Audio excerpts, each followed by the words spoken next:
Hello, and welcome.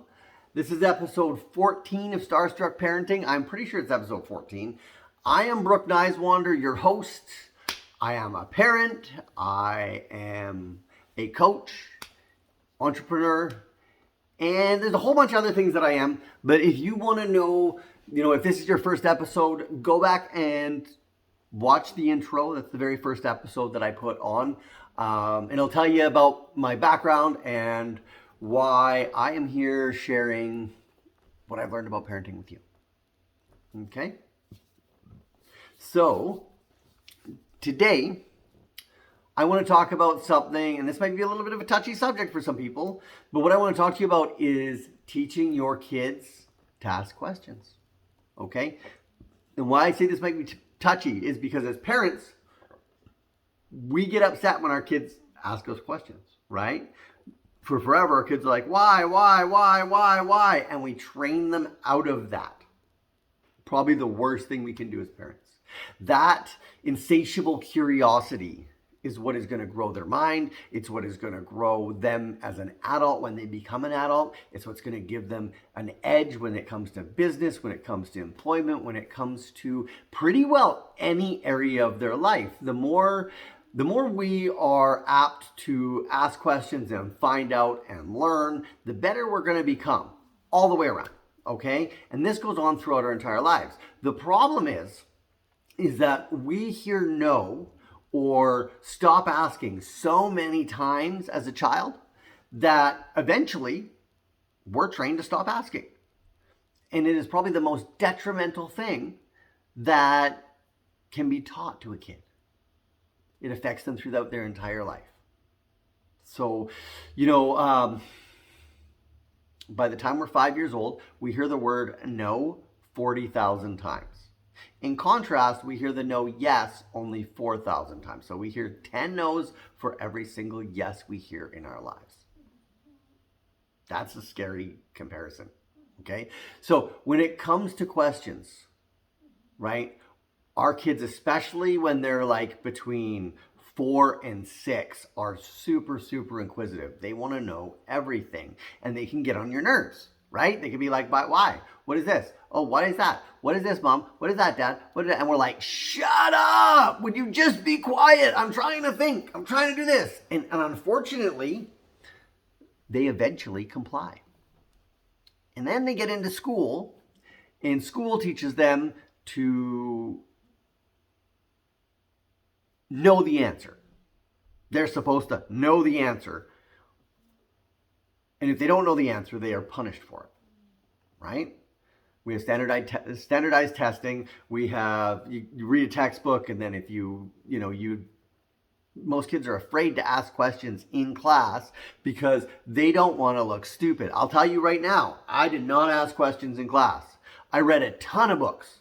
Like, I read like crazy, but most of our kids these days don't read like I did, or my generation. And a lot of people in my generation didn't read. They watch TV. But kids nowadays, they're on their iPads, they're on their phones, they got all this stuff. They're visually entertained, right? They don't want to read. And so when they're in school and the questions come up, for the most part, they don't know the answers. And they don't want to ask for fear of looking stupid. And the thing I've been trying to teach my kids, and it's hard. I've got a son. He's about to be 14 years old. Okay, if you watch the first episode, he came to live with me when he was 7.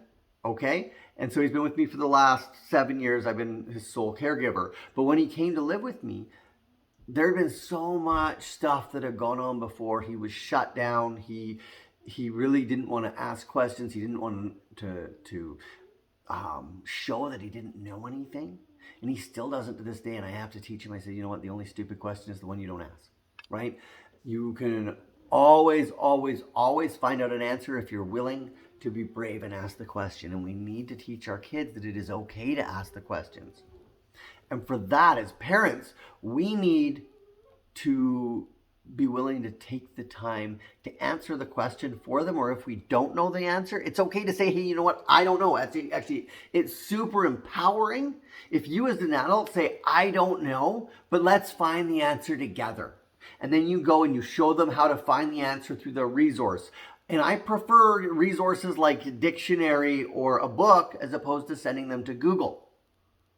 Right? Google is great, but it stops us from thinking. It stops us from learning how to research.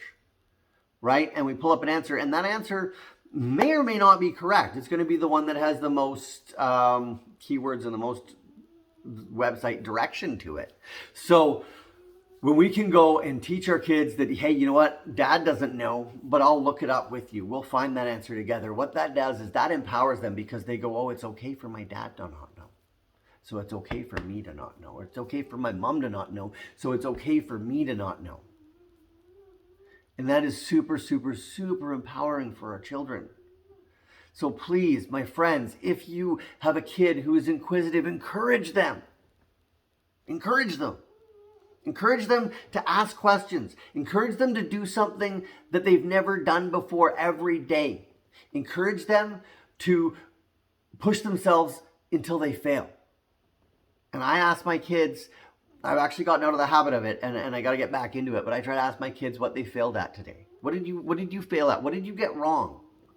Because what did you get right doesn't teach us anything. It doesn't teach them anything. But when we find out what they got wrong, we find out where they're willing to step out of their comfort zone, where they're willing to get uncomfortable. And that is going to give us the definition of what their growth is going to be when they get older. So my friends, please encourage your kids to become inquisitive again. Because I'm sure if they're like my kids, they have been discouraged from being inquisitive. I'm going to tell you, I'm the same as any other parent. I was like, can you shut up? Can you stop asking me these questions? I've already told you that 17 times, right? And it gets annoying. But the reality is, as parents, that is our job. Our job is to answer those questions. Our job is to help our kids find those answers. Our job is to teach our kids how to become independent from us as quickly as possible. Now, that doesn't mean our kids aren't always going to need us. But if we can teach them to be self-sufficient, to be willing to ask questions, to be open to learning new things, and to be, in my opinion, this is the most important, be willing to fail on their road to success, we will have been successful in our job as parents. So thank you for listening and watching, and please share this with somebody today. Tell some friends, hit the subscribe button, follow me, turn on that bell, whatever it is, because I think these messages need to get out. Again, thank you. And I hope you have an amazing day.